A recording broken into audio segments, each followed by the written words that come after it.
আল্লাহ নবী বলছেন কোন মহিলা যদি রাস্তাতে বের হয় আতর সুগন্ধি মেখে, তাহলে ওই নারী জিনাকারী বেশ্যা। তারপর আপনার স্ত্রী, আপনার মেয়ে, আপনার বৌমা রাস্তা দিয়ে সুগন্ধি মেখে বের হয় কি হয় না? তো এই মাসালায় দুনিয়ার কোনো আলেমের দ্বিমত নেই যে নামাজ আপনাকে পড়তে হবে। কিন্তু বাঙালিরা নামাজ পড়ি আমরা, কত পার্সেন্ট মুসলমানরা নামাজ পড়ি? চাচা, এই হাদিস বারবার শুনেছেন। কেউ যদি জেনে বুঝে 1 টাকা সুদ খায়, মায়ের সঙ্গে জেনা করার নাই পাপ, তারপরেও বাংলাদেশে সুদ আছে না নাই? এই মাসালাতে কোনো আলেমের মতভেদ নেই। বের করে দেখান কে মতভেদ করেছে। সবাই তো একমত। তারপরে জনগণ এগুলোকে মানতে চায় না। তার মানে বোঝা যাচ্ছে আলেমদের মতভেদ এটা অনেকটার কারণ নয়, অনেকটার কারণ জনগণ আপনারা সত্য যাচাই করতে চান না।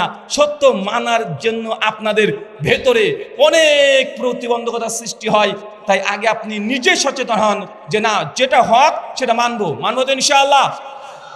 সবাই মানবো তো? তার জন্য তো আহলে হাদিস আন্দোলন বাংলাদেশের যে স্লোগানটি কি?